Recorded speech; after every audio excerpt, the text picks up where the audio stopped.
je veux te bénir à partir du Genèse chapitre 49. Ce sont les bénédictions prophétiques. Judas, tu recevras les hommages de tes frères dans cette saison dans laquelle tes frères te loueront.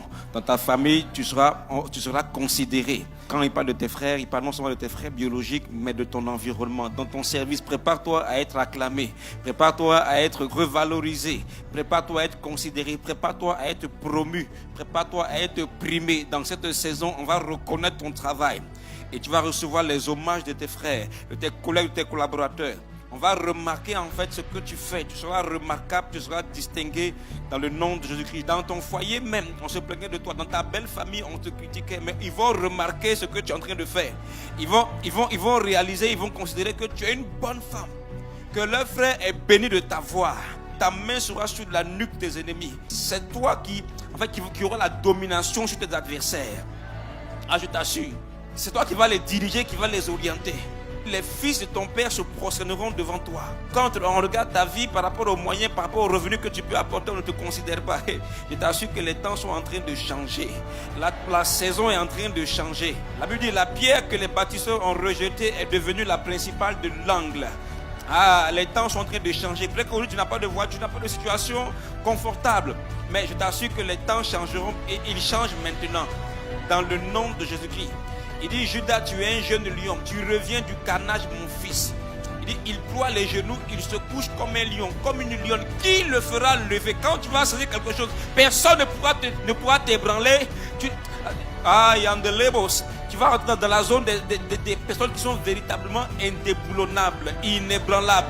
Parce que ton Dieu va te donner une position où personne ne va venir te troubler, te tourmenter. Et il dit, le sceptre ne s'éloignera point de Judas. C'est-à-dire la royauté. Tu entres dans une saison de la royauté, de la domination. Et il continue par dire, et ni le bâton souverain d'entre ses pieds, jusqu'à ce que vienne le Shiloh et que les peuples lui obéissent. Ça veut dire, Dieu va t'utiliser comme un canal. Ta vie va refléter la gloire de Dieu. Il attache à la vigne son âne, et au meilleur sève le petit de son ânesse. Il lave dans le vin son vêtement, et dans le sang des raisins son manteau. Ça veut dire, tes productions vont produire en abondance. Dans ce temps-là, tes fruits seront surabondants.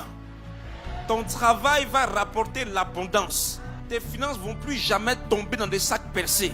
Gad sera assailli par des bandes armées, mais il les assaillira et les poursuivra. Ça veut dire, la peur va changer de camp.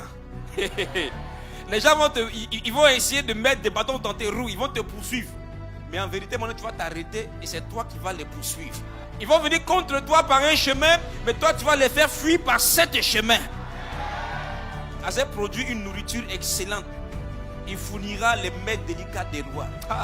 Ça veut dire que ce que tu vas produire sera excellent. Et ce sont les personnes en autorité qui seront tes clients. Ce sont les décideurs qui vont décider pour toi.